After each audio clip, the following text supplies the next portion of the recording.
Assista agora ao programa Conversando com Maíse, um bate-papo descontraído com Maíse Braga, com participação de Jack Darsa e apresentação de Valesca Mo. Enfim, chegamos ao 100º programa. Nosso querido Jack não deu tempo, não pôde estar aqui conosco hoje, mas o presidente da nossa casa, Adilson, nos deu a honra, que inclusive é o aniversário dele hoje. Melhor maneira de comemorar, né? Com certeza. Com a gente. Seja muito bem-vindo. Muito obrigado. E a nossa querida Maíse também. Esse título que a gente escolheu para o programa de número 100, a gente fez ele o ano passado, em 2018, o Jogo do Contente. Teve quase 10 mil acessos e, a pedidos, né, inúmeras sugestões, a gente repetiu o tema, até porque as pessoas estão precisando muito ficarem contentes. É um clássico infanto-juvenil, vem do livro Poliana, de Eleanor H. Porter. Nessa obra, a menina Poliana consegue tirar algo de bom de qualquer situação ruim de sua vida com o jogo do contente, que aprendeu com seu pai. A ideia do jogo é muito simples, mas difícil de colocar em prática. Sempre que alguma situação complicada ou ruim acontecer, pense positivo, tente tirar algo de bom que pode ser para o seu próprio bem ou de outras pessoas. E, antes de lermos nossa mensagem inicial, que é da nossa querida Maria Dolores, psicografada pelo Chico, queria informar que teremos voluntários aqui no auditório para recolher as perguntas. Como todos sabem, nosso programa ao vivo, as perguntas são feitas aqui no auditório, respondidas por Maíse ou por Adilson, que é o nosso presidente, também um grande orador, um grande estudioso da doutrina.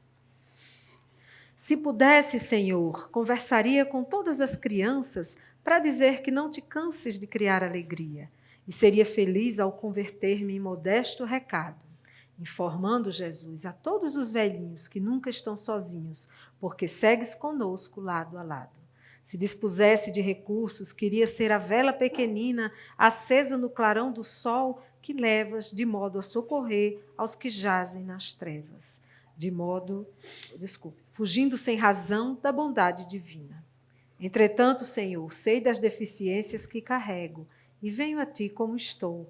Por isso mesmo, rogo, não me deixes a sós por onde vou. Se não posso, Jesus, ser bondade, socorro, paz e luz, toma-me o coração e, perdoando a minha imperfeição, esquece tudo que o meu sonho almeja e ensina-me, Senhor, com o teu imenso amor, o que queres que eu seja. Muito lindo, né? Então, a gente vê a Maria Dolores. Antes de mais nada, boa noite Maíse. Boa noite, Valesca. Boa noite a todos aqueles que nos acompanham. Uma alegria poder estar aqui com vocês nessa comemoração do 100º programa. Nasceu de uma ideia, né, das duas aí conversando, de levar a palavra aos corações que são tão sofridos. Mas, voltando à mensagem, Maria Dolores nos faz um convite aí a esse contato íntimo do reconhecimento da própria pequenez, Maíse, dessa conversa com Deus e com Cristo, a nesse reconhecimento da nossa pequenez, de não nos faltarmos a coragem.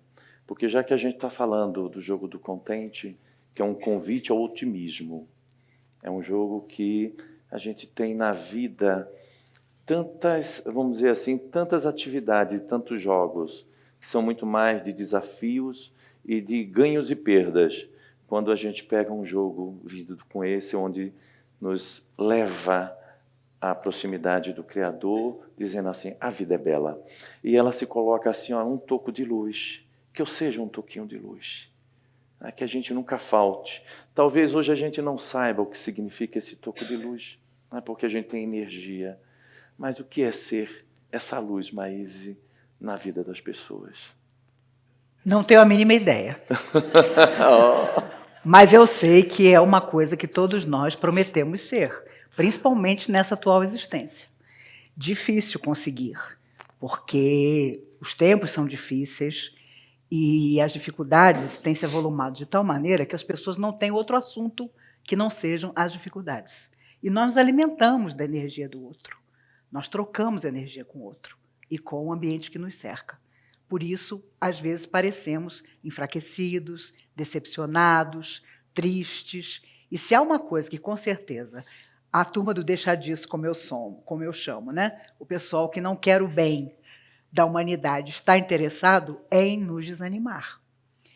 E tem uma sutileza nisso. Às vezes você brinca de contente, ignorando ou suportando em demasia aquilo que precisa ser mudado. Há pessoas que fingem de tal maneira que tudo está bem, que nada precisa ser transformado na sua vida, que acabam vivendo situações dolorosas, porque eles não conseguem ter a consciência. Não, eu estou brincando demais que está tudo bem. Eu estou fazendo todos acreditarem que a minha dificuldade não existe.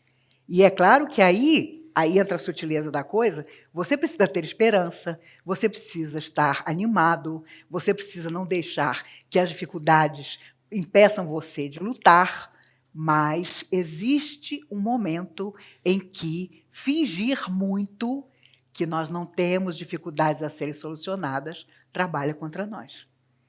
E Maria Dolores foi uma mulher que o Divaldo a conheceu e ela só gostou de quem não gostava dela. Foi uma pessoa solitária, mas extremamente generosa em toda a sua vida. E eu, uma vez, perguntei para ele, se Deus quiser, ela do lado de lá encontrou todo mundo que não gostou dela. Porque é claro que, evoluída espiritualmente, muito rapaz deve ter olhado e dito, meu Deus, como é que eu deixei essa pessoa passar na minha vida? Mas ela nunca deixou. E todas as mensagens dela, a poesia maravilhosa dela, através do Chico, fala disso, dessa generosidade, de buscar o outro, mas também de nos conhecer, de saber até o que pedir nas nossas orações, nas nossas sintonias. Ela tem uma mensagem lindíssima, uma poesia, em que ela lembra que, quando ela era criança, ela pediu uma boneca. Quando toda vez que chegava o Natal, ela pedia a Jesus alguma coisa. Quando criança, uma boneca. Quando jovem, um amor. Tudo coisas que ela nunca teve, embora pedisse. E, no final da vida, ela diz, na velha angústia minha, eu ainda tinha esperança, embora fosse triste e sozinha.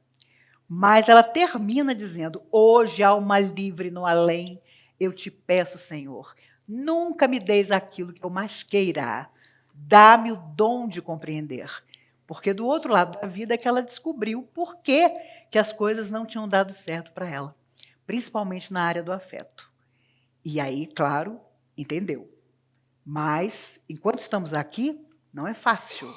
Todos nós queremos o amor, todos nós queremos ser aceitos, amados, queremos que as pessoas gostem de nós de verdade, queremos ser, enfim, pessoas que têm muita gente em volta.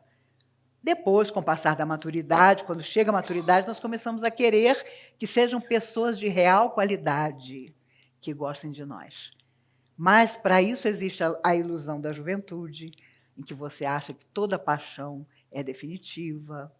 E ela, no mundo espiritual, percebeu que as lições que a vida lhe havia proporcionado tinham sido aquilo que realmente importava. Por isso, se há uma pessoa que não brincou de contente, foi Maria Dolores, porque, embora a profunda generosidade da sua alma, do seu feitio, ela não tinha os seus sonhos realizados. Pelo menos alguns sonhos, eu tenho certeza que cada um de nós já realizou.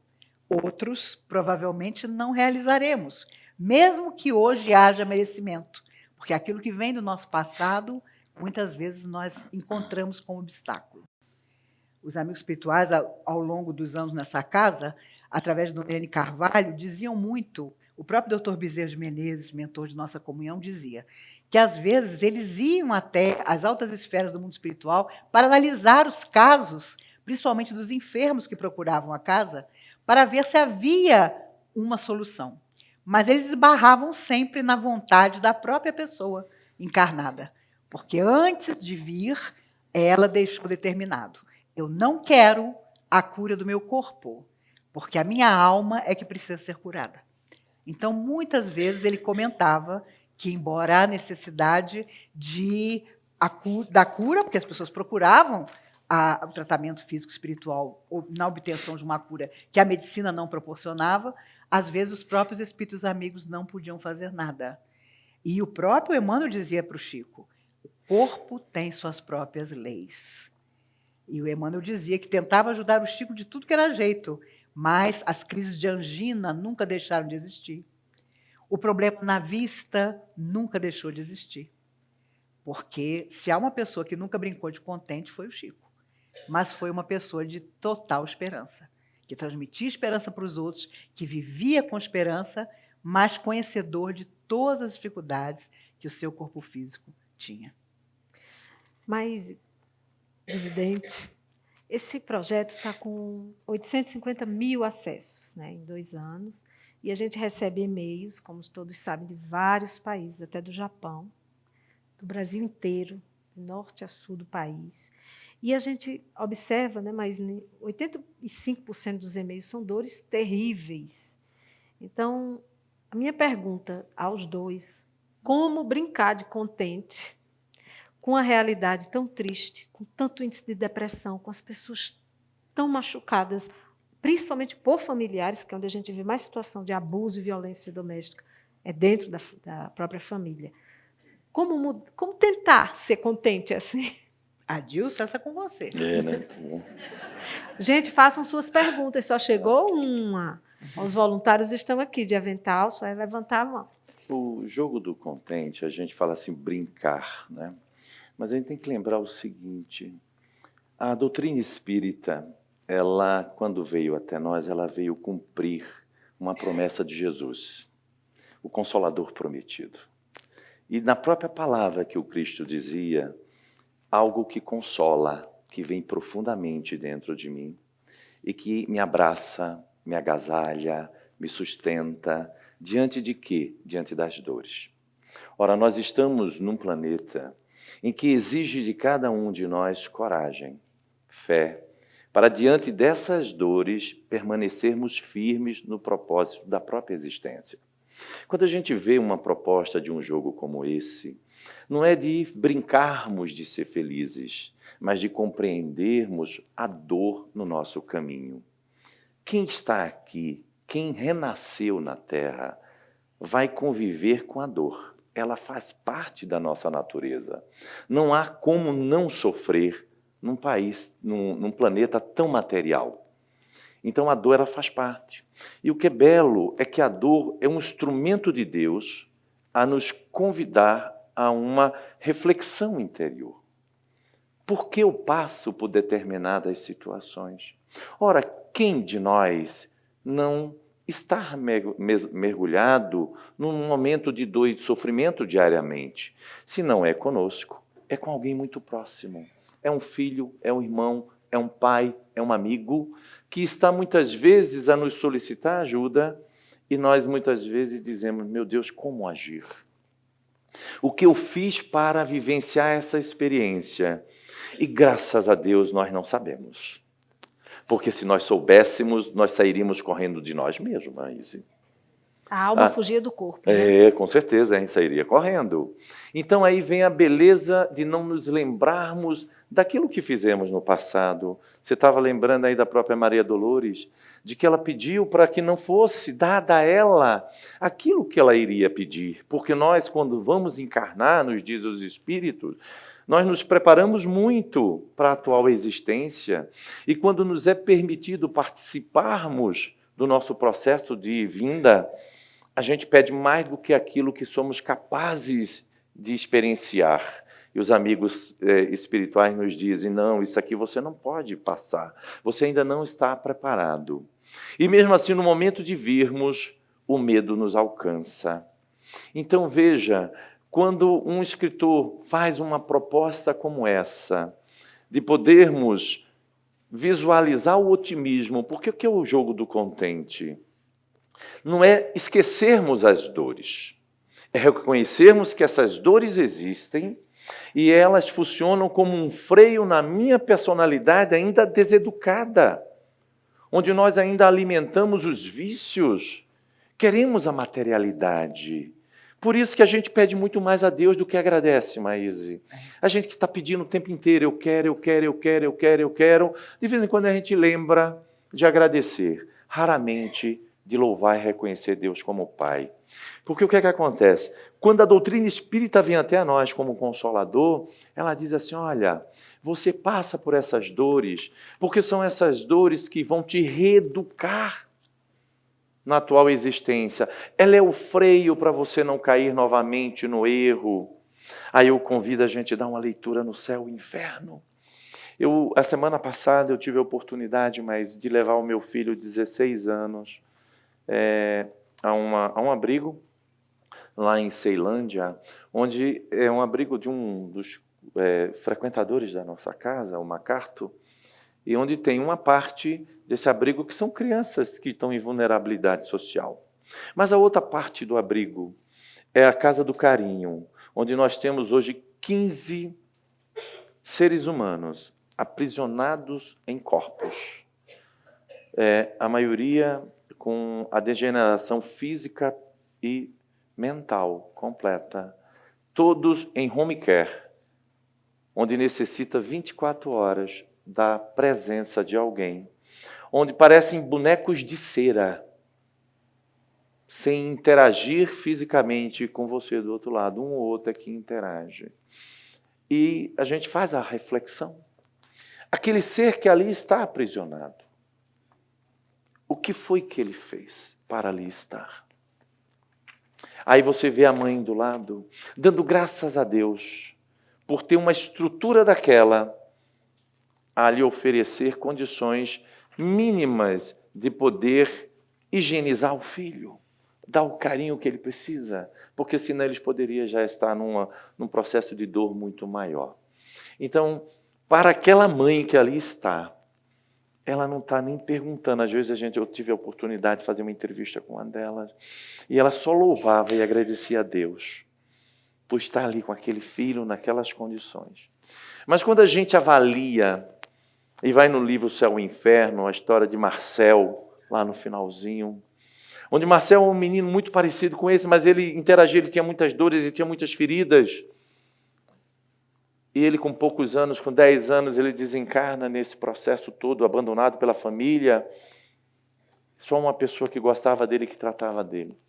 Ele, quando retorna ao plano maior, ele diz que ele veio para poder mostrar às pessoas que a dor faz parte da vida, mas que o sofrimento é uma escolha de cada um de nós. Ele não tinha nada a resgatar. Ele veio para ensinar como sofrer. Então, às vezes, as dores nos alcançam. Que não façamos dessas dores sofrimentos. Que possamos reconhecê-las como um papel de educador na nossa vida. Mas que saibamos, ao reconhecer, dizer assim, obrigado, Senhor, por essa limitação que o Senhor me impõe. E que me permita encontrar a felicidade na própria dor. Porque se eu finjo, Maíse, de que ela não existe, então ela não está me servindo. Eu passo batido pela experiência.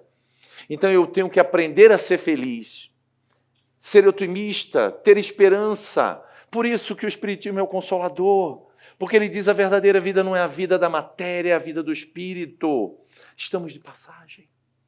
Estamos aqui apenas de passagem, fazendo uma prova. Eu vim fazer a prova. Tomei esse corpo, tomamos a nossa estrutura física, pegamos o papel e o lápis, a família, o trabalho, o emprego, estamos a responder as perguntas e vamos voltar ao plano maior e vamos pegar a nossa prova e entregar a Deus. E aí, Senhor, eu passei? A gente já sabe o resultado. Então, sejamos, Senhor, otimistas, sejamos felizes. Não vamos esquecer a dor porque ela é importante na nossa vida. Porque ela é o nosso freio, ela está a nos convidar a uma reflexão íntima, a um mergulho, como esses espíritos estão presos nesses corpos, a mergulhar intimamente no seu psiquismo. Eles não interagem conosco, mas interagem consigo. Aí eu lembro de André Luiz nas câmaras de retificação lá, em Nosso Lar, quando ele é convidado, mais de 2.000 espíritos em corpos lá mortos, sem dar nenhum sinal de vida. Todos desencarnados, na sua estrutura perispiritual. Aí ele é convidado por Narcisa, põe a mão sobre a mente desse e veja o mundo que ele vive. E aquele turbilhão a consumi-lo, a mente trabalhando, o espírito vivo, apesar do corpo enrijecido. E nós não estamos com os corpos enrijecidos. Nós hoje temos mobilidade, temos dificuldade, sim, mas temos o Consolador de Jesus. Esse é nos convidar a sermos melhores. E é assim que nós vamos ser felizes. Você citou uma coisa que tem a ver com uma pergunta que veio para a Maíse. Estamos com várias perguntas já aqui, né? O espírito, antes de encarnar, pode pedir para passar por uma provação como câncer ou um rim doente? Seria para uma purificação da alma? E a outra, já vou, porque é parecido, sim. Se, apesar de todas as coisas da vida, nas nossas alegrias e tristezas, o fato de ter a consciência leve é sinal de estar no caminho certo? Há controvérsias. Dependendo da sua noção do que é a consciência culpada ou leve, às vezes você não está fazendo tudo, mas a consciência realmente é o nosso vetor. É aquilo que nos diz, não nos deixa dormir quando ela está pesada. É uma voz interior que, no momento em que você está fazendo uma coisa errada, uma voz interior te diz que você não está agindo certo. Com certeza. E a pergunta anterior, eu achei interessante a pessoa falar de purificação. Porque os espíritos dizem que os nossos órgãos são, o nosso corpo, na verdade, é um reflexo daquilo que nós tínhamos merecimento ou não para ter. E há, claro, sentimentos, emoções que vêm de outras vidas que se refletem nesse. Porque na hora que você vai formar, planejar o que vai ser o seu corpo de carne, determinados órgãos vão chamar a sua atenção, porque eles são, sim, uma espécie de purificador das energias negativas que você trouxe da Terra para o mundo espiritual. Então, quando você vai planejar o seu novo corpo, ele vivenciará as consequências do que você deixou no passado. Inclusive, os nossos pais são escolhidos também pela questão do DNA, da genética, porque são aquelas pessoas que vão nos dar ou não determinadas dificuldades orgânicas que nós vamos ter.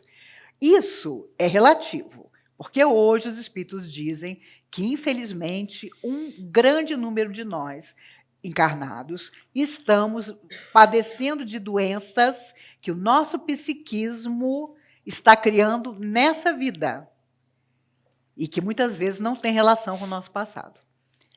Pode ter certeza que a medicina só vai encontrar a cura de verdade para determinadas enfermidades, como o câncer, quando ela admitir que o psiquismo, que o espiritual existe e que tem influência. Eu já comentei aqui com vocês há tempos atrás. Uma pesquisa dos médicos americanos concluiu que quase 70% das mulheres americanas que tiveram câncer no seio tiveram dificuldades de afeto que não conseguiram solucionar. É quase todo mundo. E a mulher tem um psíquico que muitas vezes somatiza muito mais do que o homem. A racionalidade, às vezes até excessiva, do homem, de alguma forma o beneficia em relação a determinadas enfermidades.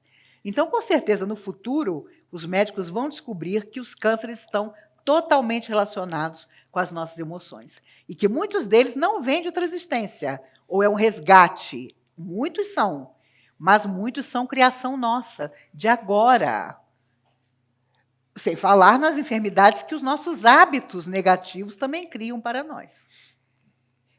Me recordo há quantos anos isso se passou, já tem uns 40 anos, um pouco menos, de um rapaz de 28 anos que fazia tratamento na comunhão, e o doutor Bezerra disse a ele que ele deveria viver até os 82, mas estava desencarnando aos 28 pelos 4 maços de cigarro que ele fumava diariamente. E ele desencarnou alguns meses depois. Inclusive, o doutor Bezerra dizia para ele, para confortá-lo: ah, meu filho, você amava tanto a sua vozinha, pois ela está esperando você, numa varanda tão linda, em que ela vai recebê-lo, e vai abraçá-lo, e vai ninar você como ninou você quando você era criança. Era uma forma de confortar um rapaz de 28 anos, que acabou realmente deixando o corpo. o nosso psiquismo é tamanho que um monte de gente que se consultava com seu médico, tendo graves enfermidades, durante o período de uma semana para outra, da cura, do tratamento espiritual aqui na comunhão, voltava doente. Saía daqui curado, voltava doente na semana seguinte. E o doutor Bezerra dizia, quando ele chegava no médico, dizia assim, eu estou fazendo um tratamento na comunhão espírita. E o médico debochava. Que isso, meu amigo? Isso aí não tem cura. Você quer ficar curado dentro do espiritismo? Então, o doutor Bezerra lamentava que muitos profissionais desanimassem a pessoa enferma, fazendo com que ela imediatamente projetasse um mal-estar enorme, de que ela não estava bem mesmo, o médico é que tinha razão, e não a esperança dos espíritos amigos. Então, no fundo, é uma luta com a nossa própria emoção. Porque quando alguém nos diz, olha, isso é gravíssimo, você está seriamente doente, nós, na mesma hora, pioramos grandemente. E quando alguém nos dá esperança, por mais que seja difícil a nossa doença, nós acreditamos que vamos melhorar. Mas, em muitos casos, principalmente quando há o desencarne, por ocasião daquela doença, a enfermidade, foi realmente um depurador. Essa é a palavra que os espíritos usam. Daquelas emoções, ou de outra vida, ou dessa vida mesmo, que precisavam ser expurgadas, vamos dizer assim. Então, no dia que a medicina perceber que o homem é o que ele pensa e o que ele sente, não haverá mais enfermidades na Terra, porque todos seremos completamente saudáveis. E temos também, mas, assim, na minha opinião, e a disso, que aprender a nos ouvir, né? Porque tem pessoas que são influenciadas. Uma pessoa chega a ser tapado, pronto, desmaia. Né? Eu tive um amigo que ele era tão hipocondríaco que aí ele ligue para a minha médica para saber meu resultado, que eu não estou bem, fez vários exames, aí eu liguei à médica, não, está tudo bem, ó, anemia, indicativo, ferro baixo, e ele, aí quando desligou, eu não resisti. Ele disse, ela disse que você vai morrer. Aí ele quase... Morre na hora. Ele quase morreu. Calma, é brincadeira, porque você não existe isso. E aí, isso tem a ver também com uma pergunta, essa coisa do psicológico, que é uma pergunta que sai muito no programa. Muita gente quer saber como lidar com pessoas que têm depressão, ansiedade, bipolaridade, o que o Espiritismo diz sobre como as pessoas com essas doenças podem se ajudar. Para começar, só se elas quiserem ser ajudadas. E é difícil você ajudar uma pessoa depressiva, porque há um lado dela que se compraz com aquilo. Porque superar a depressão e lutar seria muito mais complicado. Então, admitir que está depressivo, que está abaixo de zero, que ninguém pode ajudar, é mais confortável, sem dúvida nenhuma, para quase todo mundo. E, por isso, quando você pensa nas coisas espirituais, e é claro que há uma grande influência nas pessoas depressivas, dos espíritos sofredores, que se sentem atraídos por aquela energia difícil, mas só religião, só tomar passe, só fazer desobsessão, não dá. A pessoa precisa de autoconhecimento, ela precisa sair num movimento que ela não tem nem coragem, nem vontade de fazer. Então, para você ajudar, a pessoa precisa realmente querer ser ajudada. E há muita gente que, no fundo, não quer ser ajudada. Inclusive, pede ajuda, mas já dentro de si sabendo, fulano vai se esfalfar, vai querer me ajudar de todo jeito, vai perder a energia dele, vai ficar perturbado, mas eu não vou me mexer. Uma amiga, Antônia Neri, professora daqui da Comunhão e também oradora espírita, ela comentava certa vez que ela considerava ideal você quebrar a cama do depressivo em 1000 pedaços. Porque só o trabalho que ele ia ter de juntar os pedaços da cama para deitar de novo já tiraria ele da depressão. E, olha, vocês não imaginam a quantidade de pessoas que, através do amigo, acha o telefone da minha casa. O único que eu tenho, meu telefone fixo, né? E eu preciso tê-lo porque as pessoas me telefonam para marcar palestra, essa coisa toda.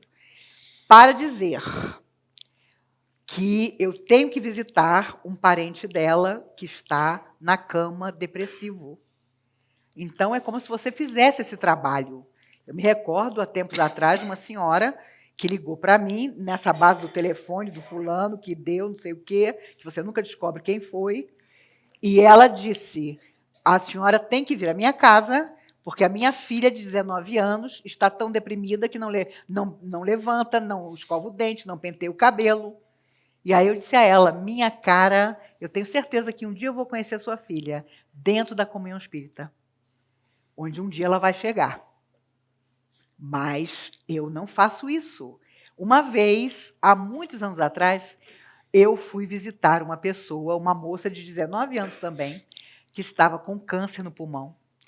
E Antônia fazia visitas a essa moça e me chamou. Mas vamos lá. Eu não queria ir, mas acabei cedendo.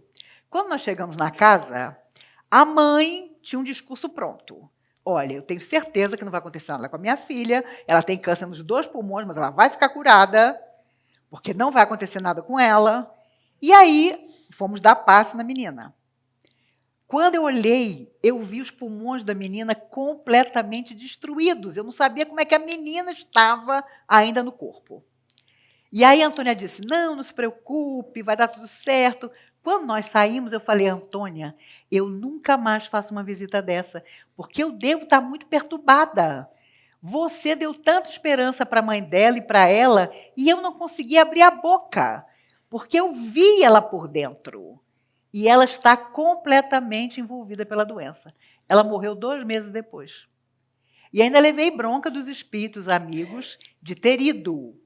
Não que não fosse caridade ir, mas porque a tarefa que a gente tem, muitas vezes, não é essa.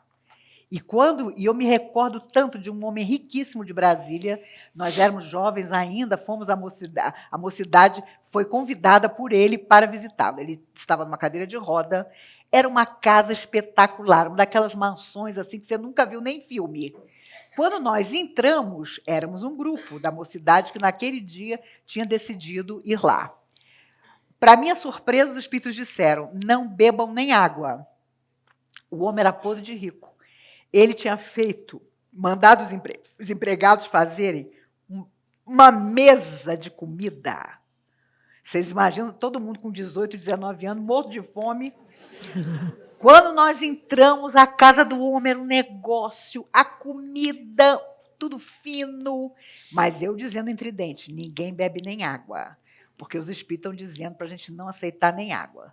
Olha, esse homem desce a escadaria da casa com os empregados. Esse homem vociferava em cima de nós. Mas só faltou chamar a gente de bonito.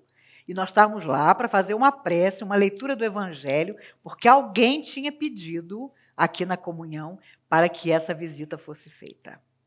Um homem irracível. Eu confesso a vocês, eu tinha só 18 anos, que quando eu saí de lá, eu achei que uma cadeira de roda só para ele era pouco.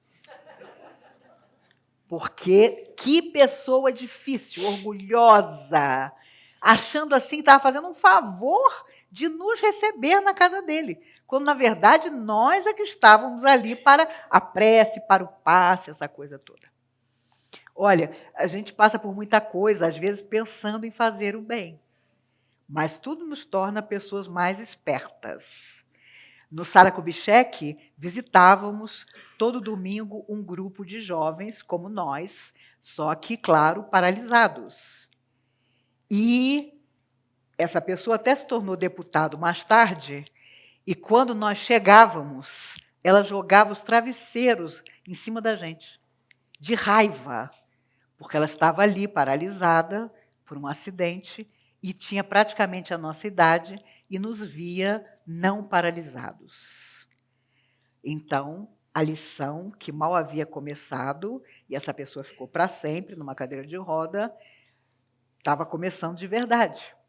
Porque os meninos ficavam assim, impressionados como nós éramos maltratados por determinados enfermos, lá do Sara Kubitschek, que estava começando ainda, isso tem muitos anos, porque as pessoas não conseguiam aguentar a si mesmas na provação que atravessavam. Então, às vezes a gente diz, nossa, mas como que isso aconteceu com fulano? Mas a vida, muitas vezes, tem razão. Os resgates não existem por acaso. Às vezes a alma precisar daquela luta, daquela dificuldade, de exercer humildade. Já pensou quando chega uma hora que seu corpo trabalha contra você? E no fundo a doença nada mais é do que isso. Quando seu corpo trabalha contra você. E as dificuldades são enormes. O importante é que nós consigamos aprender um pouco de lição no meio das enormes dificuldades, que no fundo são comuns a todos nós. Tem uma pergunta aqui que veio a calhar com esse fato que você contou da pessoa com câncer, né? Quando pedimos por uma pessoa querida que está em sofrimento para não desencarnar, estamos sendo egoístas? Adilce. Essas cabeludas eu passo para o presidente. Nós amamos aqueles que são muito próximos de nós, né? E, naturalmente, esse sentimento que a gente tem, lamentavelmente a gente fala isso para as pessoas, né? É muito mais um amor egoístico, onde a gente pensa muito mais em nós do que naquele que está doente.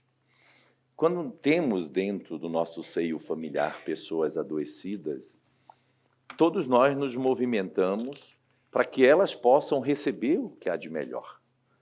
E se são doenças que chegam num processo degenerativo, onde a própria ciência ela já não encontra, vamos dizer assim, recursos materiais para fazer com que a pessoa volte a gozar de saúde, mesmo você trazendo a uma casa espírita, não quer dizer que você, ao trazê-la à casa espírita, ela será curada. Vamos perceber que Jesus passou por muito, curou a muitos, porque todos aqueles que foram curados tiveram mérito na cura. Foram encaminhados para o Cristo, porque precisavam passar pelo testemunho. Inclusive, há uma passagem belíssima, né, do cego lá, em onde Jesus ele é questionado: Senhor, esse homem é cego pelos seus pecados ou dos seus familiares? E ele fala: nem de um nem de outro, mas ele veio para testemunhar o poder de Deus, a minha presença. E Jesus lava, então, os seus olhos com o barro e com o cuspe, que é o cego de Siloé, e fala: vá lá e lave seus olhos. E ele, ao lavar os olhos nas águas de Siloé, ele volta a ver. Então vejam que as experiências de dor, de doença que todos nós passamos, são construções nossas. Então, se eu tenho um parente que está adoentado, naturalmente não apenas ele, mas todo o núcleo familiar está passando pela experiência. E se não há como resgatá-lo, nós temos que começar a conversar com Deus da seguinte forma: Senhor, seja feita a tua vontade e não a minha. Porque nós somos egoístas de natureza. Nós queremos a pessoa do nosso lado. Nós queremos vê-la sadia, rindo, nos abraçando, nos acompanhando. Isso é normal. Não há nada demais nisso. Mas como a gente tem conhecimento e a gente, ao estudarmos a doutrina dos Espíritos, o Consolador, por isso que eu sempre convido as pessoas a lerem o Evangelho segundo o Espiritismo, a estudarem o Livro dos Espíritos, a estudarem a série André Luiz, que é o Mundo na Vida Espiritual, para que nós consigamos, vamos dizer assim, tranquilizar nossos corações diante das adversidades que a vida nos oferece. E André Luiz ele é muito clássico quando ele nos ensina que quando a gente deseja muito a pessoa ao nosso lado, o que é que nós fazemos? Nós criamos, sabe uma rede quando a gente vai pescar? Nós criamos essa rede mental. E essa rede ela se sobrecai sobre o doente e ali ele fica aprisionado. Muitas vezes o doente quer se libertar, porque para o espírito a morte do corpo físico é renascimento no plano maior. A vida no plano espiritual é a verdadeira vida nossa. Então, ao retornarmos, estaremos livres dessa estrutura física que nos aprisiona. Então, veja só. Então, quando eu peço muito para que a pessoa não morra, eu crio mentalmente uma estrutura física com ectoplasma e com o magnetismo que são naturais de cada um de nós, e ele fica aprisionado. E ali ele começa a sofrer. E é um sofrimento que, se nós tivéssemos conhecimento, se tivéssemos a visão espiritual do que estava acontecendo, nós teríamos vergonha do nosso desejo. E a espiritualidade, André Luiz descreve certamente todos os passos. Já ouviram falar na visita da saúde? Que, de repente, alguém está muito doente e a família toda lá, né? E o que acontece? A espiritualidade chega, e André Luiz já fez parte de uma dessas equipes. Vão lá, dão um passe, fortalecem o coração, fortalecem a pineal, dão uma descarga energética no doente. O doente que estava quase já moribundo, ele volta com aquela energia inteira. Aí o que acontece com a família? O médico fala assim, ó, ele melhorou, está dando um resultado. Aí a família relaxa. No que a família relaxa, essa rede é desmontada. Aí é onde que a espiritualidade corre, vamos lá, vamos desligar todos os pontos. E sai desligando, e de repente ele desencarna. O que aconteceu? Estava tão bom. É a chamada melhora da morte, né? A visita da saúde, eu morro de medo quando eu estou doente que eu melhoro. Eu peço alguma vez. Morro de medo, porque eu vi isso aí. No Nordeste, a gente vê isso. É direto, né? Lá é direto. Os moribundos melhora, já sabe, vai morrer. Então vejam que esse apego que nós temos aprisiona. Então a gente tem que falar com Deus. Nós temos que conversar com Deus e dizer assim, Senhor, seja feita a tua vontade, e não a minha. Porque se ele tiver que padecer mais tempo ali, ele vai ficar.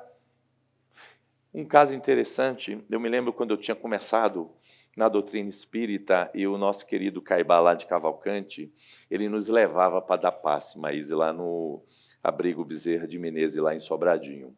Então, cada equipe ia um final de semana, né? Então, a minha equipe ia no segundo domingo. E nós íamos dar passe, éramos alunos ainda do ESG, não sabíamos nem como dar passe, mas o Caibá ensinava para a gente lá. E a gente começou a dar passe, deu 3 meses, 4 meses, nós chegamos lá no asilo, aí a coordenadora do asilo chamou o Caibá, nos chamou assim e falou assim, olha, os velhinhos não estão querendo mais receber passe desse grupo. Aí a gente ficou, meu Deus do céu, o que é que aconteceu? Toda vez que o nosso grupo dava passe, desencarnava 2, 3 na semana seguinte. É o passe da morte.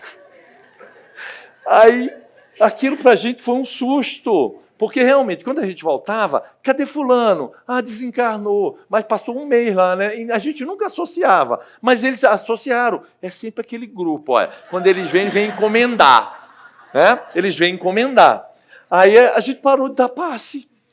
Aí o que aconteceu? Com o passar do tempo, eu fui percebendo que quem levava essa encomenda era eu. E você me dá passe toda semana, quero mais não. Mas... Aí o que acontece? Interessante, né? Eu fui percebendo que o magnetismo do qual eu tinha, quando eu dava o passe dispersivo mesmo, porque, veja só, você vê um ser humano adoentado ali, sobre uma cama, sem recuperação, então você deposita todo o seu amor. E você dá o passe dispersivo. E coloca aquela estrutura na mão de Deus. Então você tira todos os pontos que ainda aprisionam o espírito naquele corpo e você o prepara para a desencarnação. Fique tranquila que eu não penso nisso quando eu vou dar o passe. Não, nem vem com essa mão assim. O passe dispersivo é para tirar a energia em excesso que você tem. Tá. Né? Pode ficar tranquila. Aí o que aconteceu? Eu tive uma cunhada há um tempo, isso já tem uns 2 anos, o tio dela teve um câncer. E um câncer que acabou com ele. Ele já foi dado como um paciente terminal irreversível. Então, ele saiu do hospital, mas e foi colocado no hospital de câncer ali na Asa Norte, que é um hospital com uma estrutura muito boa do Estado, mas que todos estão ali, estão esperando já desencarnar. Aí ela chegou para mim, ela me chama de Dindinho, né, porque eu sou padrinho da filha dela, e ela veio contar a história que o tio dela estava apodrecendo vivo e não morria. Ele já estava em fase terminal. Passou uma semana, o senhor levanta, feliz da vida, todo mundo assustado, os médicos, querendo comer, querendo andar, querendo tudo, e ele estava apodrecendo e não morria. E aí ela falou assim, o que é que eu tenho que fazer? Eu falei, ore, peça a Deus, converse com Ele, diga que a vida, existe vida após a vida. Tipo, vá para a luz, né? Aí eu peguei e falei para ela, você quer que eu dê um passe? Ela, não. Porque eu já tenho essa fama na família. Não, né? Não dê passe. Eu falei assim, eu me ofereço, eu vou lá, eu faço um evangelho, você reúne toda a família. Não. Eu falei, estou à sua disposição naquilo que você precisar. Se você quiser, eu faço apenas o evangelho, eu não dou o passe. Converse com sua família. Aí ela não conversou. Passaram-se mais 2 semanas e nada, só piorando. Ele começou a ser enfaixado igual uma múmia viva, porque saía todos os líquidos, ele inchando. E a família, então, se entregou. Aí me encomendaram. Aí me chamaram. Eu falei, então, assim, a família quer, então vamos todos nós nos reunirmos lá. Nós vamos fazer um evangelho, 8 horas da noite, eu estarei lá, e eu vou dar o passe nele. Né? Então, nós sentamos do lado, fizemos um estudo lindo, a família toda reunida, todos católicos. Todos católicos. Né? A minha cunhada é espiritólica. Né? Espírita com católica naquela... Né? E a gente, então, conversou, e eu falei assim, agora eu falei da beleza da vida espiritual, de que eu preparei realmente para o desenlace. E eu via na esposa dele aquele choro mais. Ou seja, a família toda aprisionando aquele ser. Mas eles que pediram, então vejam, então eles estavam preparados para libertá-lo. Então preparei a família toda, conversamos bem, meia hora lá, e eu pedi assim, pedi para minha cunhada, eu falei assim, agora você vai fazer prece sem parar. Não pare, uma prece atrás da outra, aquela que vier na sua mente e no seu coração. E eu vou fazer o passe com ele. 10 minutos de passe. Morreu.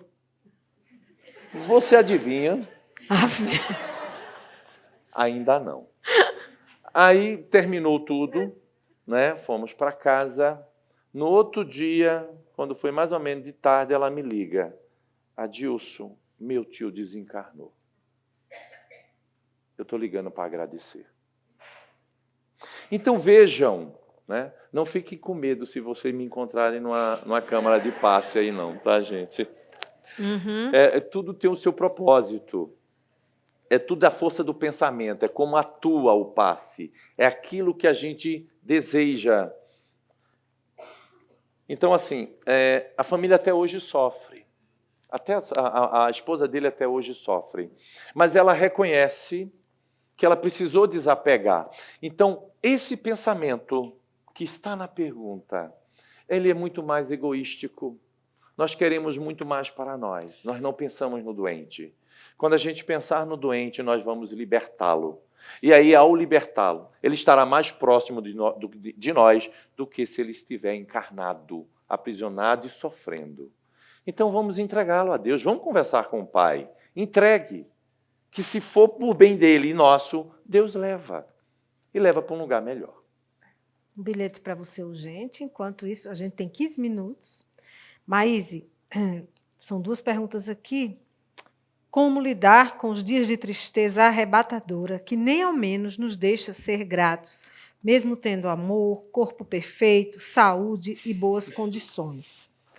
E as pessoas querem saber também se vocês acreditam que métodos como medicina preventiva, yoga, acupuntura, meditação e outros podem ajudar a tratar o ser de forma integrativa, corpo e espírito? Sem dúvida nenhuma. A medicina holística é o futuro da humanidade, porque só enxergar um pedaço não dá. Você é um misto de tanta coisa. Tudo aquilo que for possível, tente. E a pessoa começa falando de medicina preventiva. Se você conversar com qualquer médico, ele vai dizer que aquilo que você previne é a verdadeira solução da sua saúde. Porque uma vez não prevenindo, quando a enfermidade surge, ela muitas vezes assume proporções tremendas. Então, o prevenir, a chatura de fazer check-up é necessário. Porque os exames vão mostrar como está o seu corpo, embora às vezes você não tenha sintomas. E eu digo de cadeira porque eu sou totalmente assintomática, o que trabalha contra mim. Porque quando eu sinto alguma coisa, aí a coisa já está mais difícil. E meus médicos costumam dizer, não, existe gente assintomática, mas igual a você. Então as pessoas dizem, mas é que a proteção espiritual que você tem, um pouco menos de proteção espiritual eu agradeceria. Porque quando a coisa já está lá, né? Graças a Deus, a última vez que eu fiquei internada foi há 10 anos atrás, em 2009. Mas eu era quase uma sócia efetiva do Santa Lúcia. Porque quando chegava lá, já corria todo mundo, né? E sabia que alguma coisa séria estava acontecendo. Ainda bem que você não chamou a Adilson. É verdade. Agora eu já sei, todo mundo menos o Adilson. Por favor. Mas a verdade é que quando nós temos essa noção de que não adianta, por mais difícil que seja, atualmente o corpo físico é a manifestação da nossa alma eterna. Então ele dá trabalho, ele dá complicação, mas nós precisamos olhar para ele. Olhar para ele como um todo. E todas as alternativas holísticas são fundamentais, são maravilhosas, se você puder. E a pergunta anterior, eu fiquei impressionada, porque seja você um rapaz ou uma moça, você tem até boas condições financeiras? Meu Jesus, eu quero te conhecer. E o corpo perfeito, adorei. Meu Deus do céu! Então, acho que talvez falte um pouquinho de obrigado, Senhor, e me deixa do jeito que eu estou, né? Quando eu vi o Adilson falar, eu me lembrei que os espíritos amigos nos aconselham, nas horas das enfermidades, nossas e dos outros, que nós peçamos o melhor. O melhor, às vezes, não é que a pessoa permaneça na Terra, por mais que nós amemos a pessoa. Porque chega uma hora que o corpo não aguenta mais. E eu tenho fama no espiritismo, entre algumas pessoas, de ser a favor da eutanásia. Mas por quê? Porque eu, Maíse, pessoa, tenho um acordo com a minha única filha e com meus médicos. Eu não quero ser ressuscitada ad eternum, até porque o meu plano de saúde não paga nada disso. Eu não quero ser mantida artificialmente. Não, mas o coração dela ainda está batendo. O cérebro morreu, mas o coração ainda está batendo. Há 10 anos atrás, eu fiquei no UTI e o médico me pediu, não acreditava nem em Deus, me deu uma lista de alguns pacientes da UTI para que eu, quando voltasse para a comunhão, botasse aqui para a pessoa desencarnar. E havia na minha frente um senhor diabético como eu, só que 10 anos mais velho. Nos meses que ele ficou na UTI, já tinham tirado as 2 pernas dele, um braço, todos os dentes da boca, filho único. O filho chegava e o médico dizia, meu amigo, vamos deixar ele embora. Me permita não dar o remédio que está mantendo ele vivo, porque eu não posso mais fazer nada por ele. Ele era um tronco na cama. E o rapaz, de jeito nenhum, só Deus pode levar meu pai.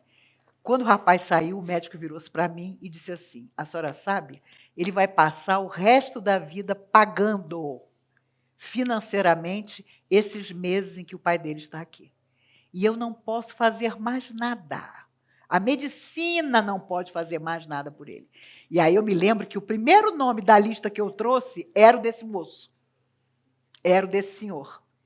Então, na verdade, você pode optar por sofrer ad eternum, sabe? Ou não.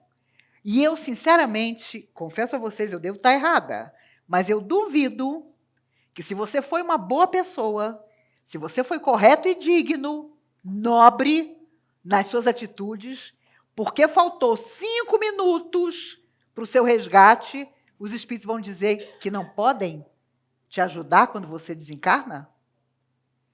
Quando meu pai ficou doente há 20 anos atrás, ele morreu há 18 anos. Eu fui a um médico que é um dos maiores neurologistas de Brasília, e esse homem, quando olhou os exames do meu pai, disse: vocês sabem que aqui não tem jeito. Meu pai estava bem. Mas o médico descreveu, ele era tão bom que ele descreveu tudo que meu pai passaria no último ano e meio de vida. Ele vai para a cadeira de roda, ele não vai mais falar, ele não vai mais comer, e foi exatamente como aconteceu. E quando meu pai foi embora, todas nós estávamos sabendo que ele precisava ir. E detalhe, no caixão ele remoçou 30 anos, porque a alma estava longe do corpo. Então, hoje eu costumo dizer aos amigos, se eu tiver um câncer no cérebro como meu pai, eu vou procurar este médico, que na sua crueza nos preparou para tudo que nós íamos vivenciar com meu pai. Sabe? E olha, meu pai foi o primeiro a dizer, eu sei que eu não vou ficar curado, porque havia um resgate do passado e ele tinha consciência disso. Então, às vezes nós temos doentes na nossa família que são difíceis, porque eles ficam revoltados, porque eles querem a solução que a medicina não tem para determinada enfermidade que ele está tendo. Então, tudo que for solução, vamos atrás. Mas há um momento em que nós vamos pedir que o melhor aconteça. Sabe? E o melhor, muitas vezes, não é permanecer a pessoa infinitamente num corpo que absolutamente não corresponde mais. Eu tenho amigos que têm pavor de morrer, mas eles dizem, se eu começar a não reconhecer as pessoas, eu quero morrer. Porque quando você tem uma doença que impede você de identificar o outro, de se relacionar com o outro, então a coisa já fica difícil. E é claro, né, que nós vamos passar por muita coisa ainda, até que seja dado a nossa hora de partir. E é claro que tudo aquilo que o médico diz, de nada adiantará se você atravessar a rua sem olhar para os lados, porque você morre atropelado, apesar de você ter todas as enfermidades. Mas há determinadas doenças em que você não consegue se imaginar com 90 anos. Porque você sabe que a medicina não vai te fazer chegar lá, a não ser que surja a cura. E todo mundo sabe que para o diabetes, por exemplo, a cura já é conhecida. Mas os laboratórios nunca tão cedo vão permitir que a cura se estabeleça, porque a indústria vive de nos passar remédios que fingem que nos ajudam. Essa que é a verdade. É verdade, Marcelo, é verdade. E a realidade é que nós não vamos conseguir romper isso. Bilhões já foram gastos nas pesquisas para tipos de câncer, para o diabetes.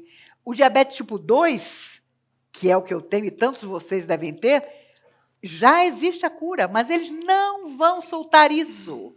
Ah, mas vai surgir a célula-tronco. Já imaginaram quanto vai custar um remédio de célula-tronco? Outro dia eu fui comprar um remédio que o governo distribui gratuitamente na farmácia. 40 centavos. Eu peguei uma moedinha de 50 centavos e falei assim para o rapaz da farmácia, não me dê troco, não. Todo remédio devia custar 40 centavos. Mas os remédios não custam. Então, chega uma hora que parte do que você recebe, dos seus proventos, vai para os remédios. Plano de saúde, ou as coisas mudam, ou raros vão ter plano de saúde. Porque, fazendo as contas, você percebe, não, mais um ano eu aguento pagar, depois, não mais. Porque a medicina, infelizmente, é um comércio absoluto. E os médicos honestos e dignos, às vezes, têm dificuldade, porque os outros... Olha, eu tenho amigas que frequentam médicos que cobram R$800 pela consulta. Gente, eu fico impressionada, porque eu nunca teria dinheiro para pagar R$800 por uma consulta. Por isso, nós temos que ver a realidade.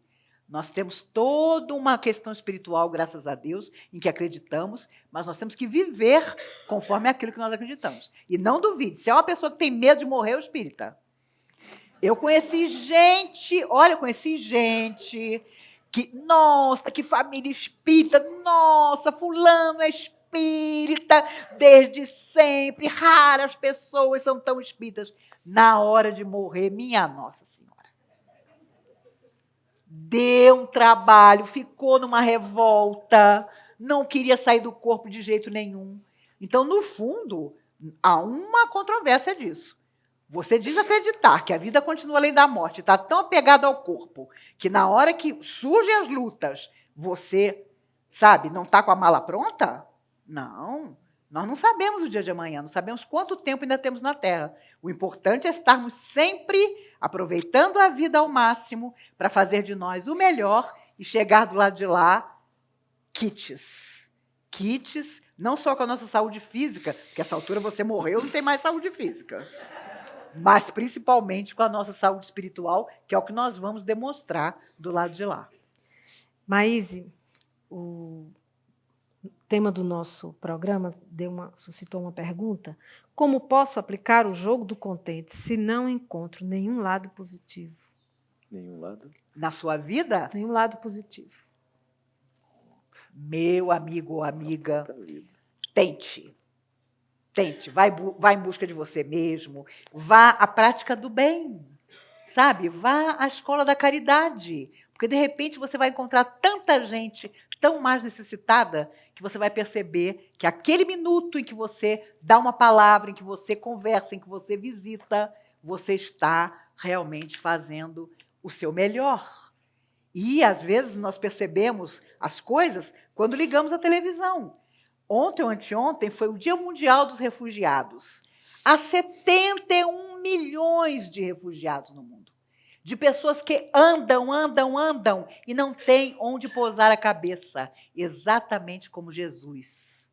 Exatamente como ele. E nós reclamamos das coisas que nos acontecem. Já imaginaram o que é você sair caminhando, bater na porta dos países e ninguém te receber? Nem quando a Segunda Grande Guerra acabou, havia tantos refugiados como nos tempos de agora.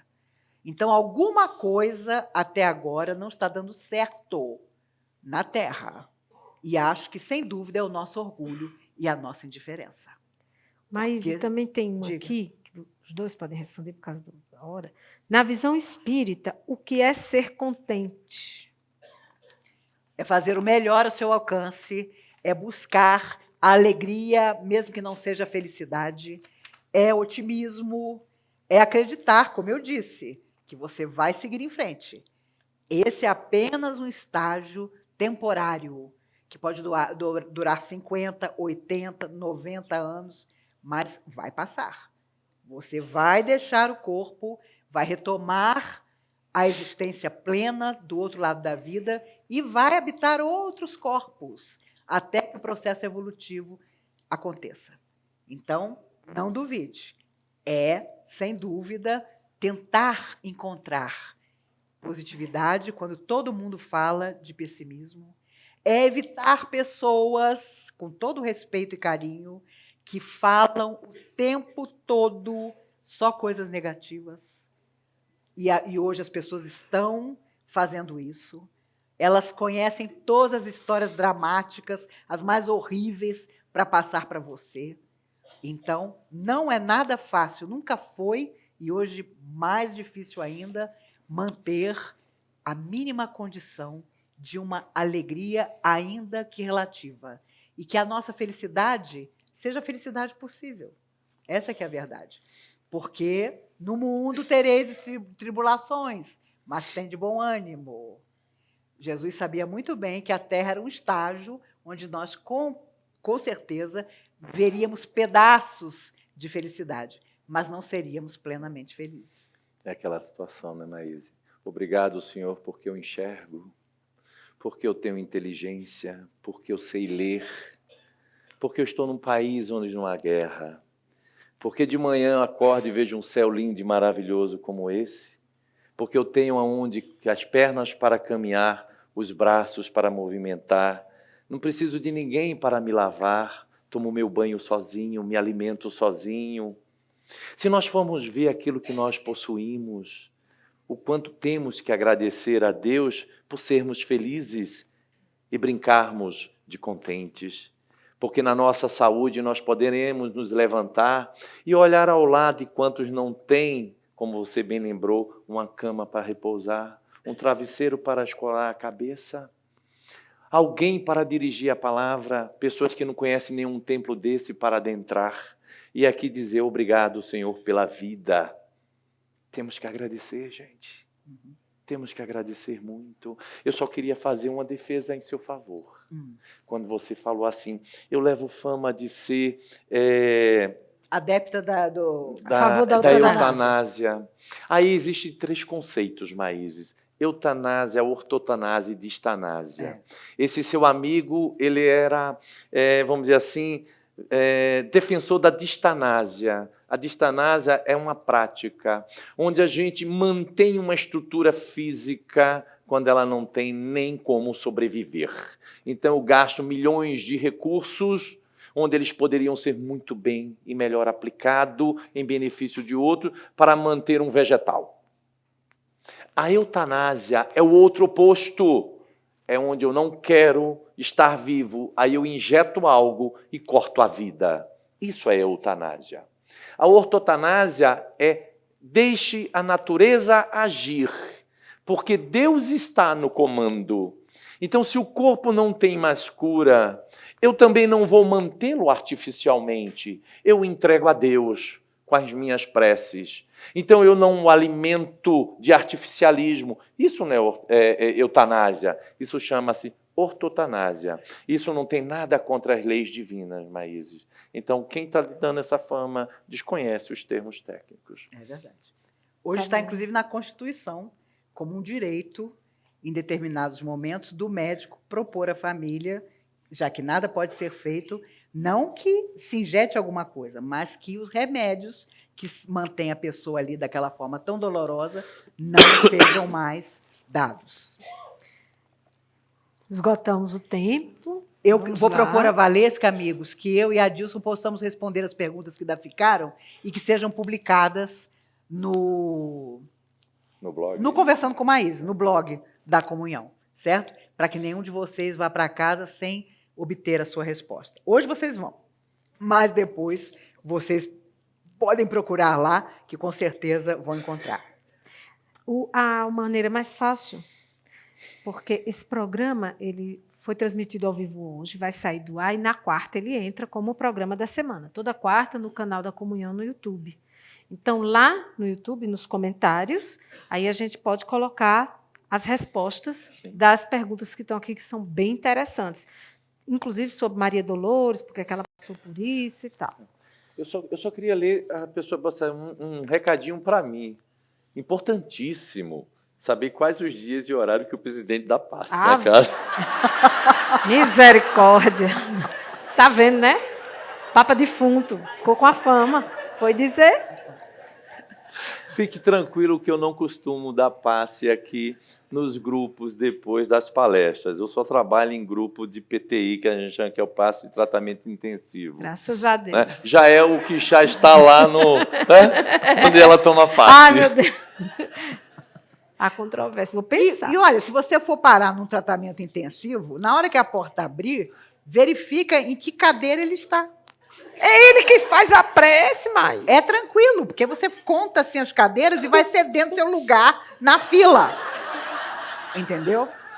Vou fazer isso. A Comunhão teve um dirigente maravilhoso, seu Nelson. Um homem fantástico, já desencarnado.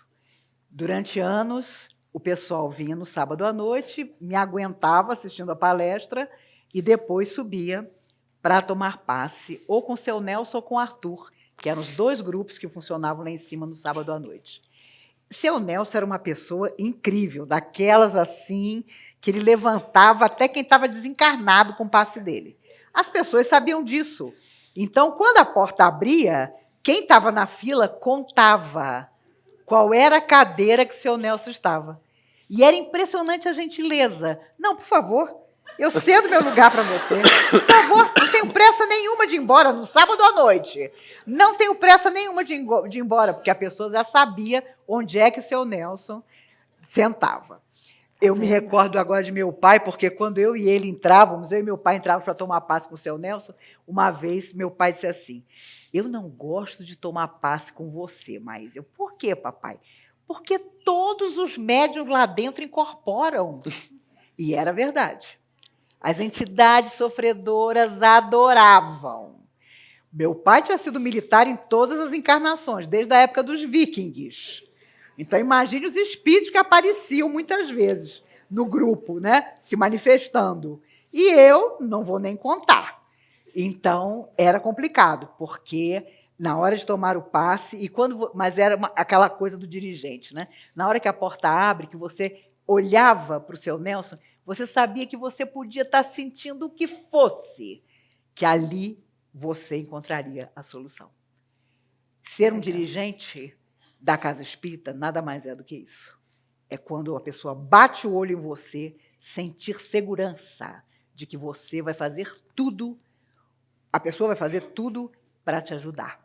E a comunhão não se fez por acaso, porque os seus dirigentes sempre foram pessoas extremamente comprometidas. E se não há compromisso, não adianta brincar de contente. Porque nós vamos fingir que estamos ajudando o outro, fingir que estudamos doutrina espírita, fingir que temos a solução para o outro, quando não temos nem para nós mesmos. E como estamos com o nosso dirigente Mor, e hoje é aniversário dele, né, uma data mais que especial, né, uma honra para o programa. É verdade. 70º programa apoiado por nosso querido Adilson, que se fosse uma pessoa mais arcaica, talvez não quisesse, assim, né? Então, você foi sorteado para fazer a prece de encerramento, porque você, sem passe, porque você é o presidente. Quer ficar em pé? Fica mais confortável? Não, faça a prece. Amigos, obrigada pelos 100 programas, por vocês nos apoiarem, por nos sugerirem tantos temas, por nos ajudarem nos assistindo às quartas-feiras, que nós possamos vivenciar outros programas e, principalmente, que estejamos sempre juntos. Nos coloquem suas críticas, seus comentários, porque toda semana nós fazemos a leitura dos comentários, das histórias, coisas lindas. Um dos programas eu falei sobre papel de carta, que eu não encontrava em lugar nenhum. Pois as pessoas, Maíse, eu tenho papel de carta da minha infância, eu vou te mandar. Isso é coisa tão linda que não há como pagar todo o carinho que as pessoas têm por todos nós.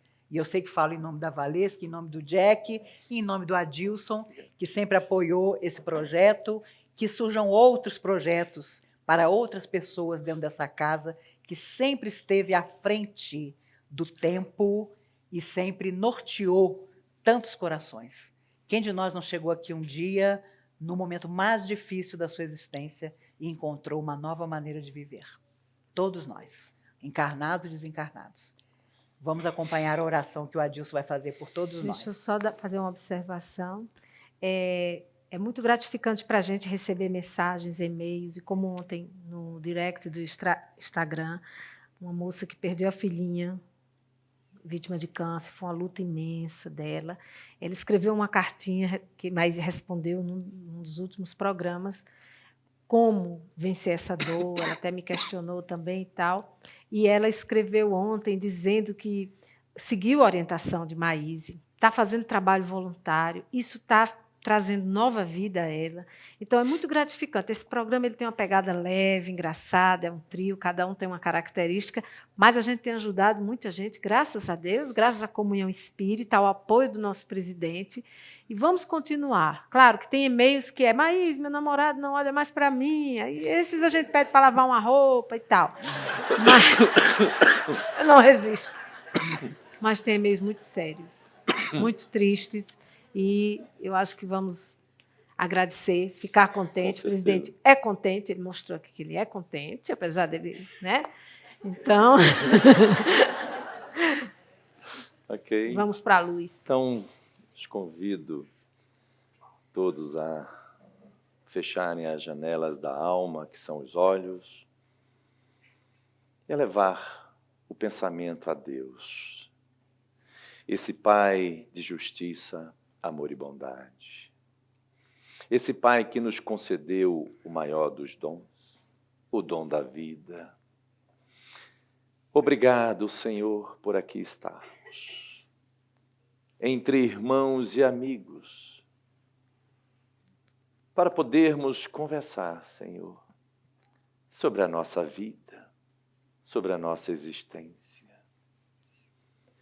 Obrigado pelo Cristo Jesus, esse mestre, esse irmão, esse amigo de todas as horas, que em momento algum nos desampara. Ele está sempre a nos sustentar, Senhor, compreendendo a nossa pequenez, as nossas dificuldades.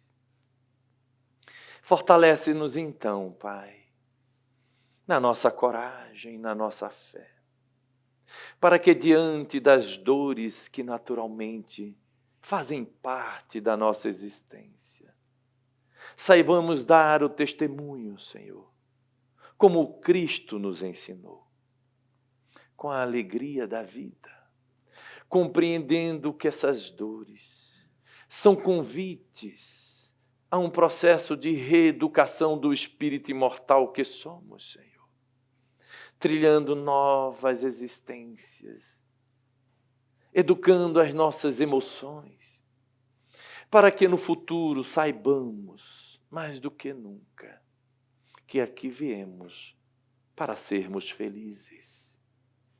Que possamos identificar, Senhor, em cada um que está ao nosso lado, o próximo a necessitar do nosso carinho, do nosso abraço, da nossa palavra de incentivo. Não nos permita baixar a cabeça, Senhor, pois aqui viemos para vencer, todos nós. Pedimos por esta casa de bênção, esse porto seguro que nos acolhe a todos, nos fortalecendo na fé e na coragem. Todos aqueles que frequentam, que trabalham, que vêm aqui buscando um alívio às suas dores. Pedimos, Senhor, pela nossa capital, Brasília, por todos aqueles que aqui residem, pelo nosso querido Brasil, o coração do mundo, a pátria do Evangelho, todos os políticos e administradores que irão responder diante das tuas leis soberanas, Senhor, que possam agir em conformidade com o bem. Pedimos pela paz no nosso querido planeta, que todos aqueles que estão investidos do poder possam, Senhor, reconhecer que o poder maior pertence a vós. Que retornemos em paz aos nossos lares. Que assim seja, graças a Deus. Você acabou de assistir ao programa Conversando com Maíse, um bate-papo descontraído sobre questões espirituais e emocionais de cada um de nós. Envie sua pergunta ou sugestão para maise.radio@gmail.com.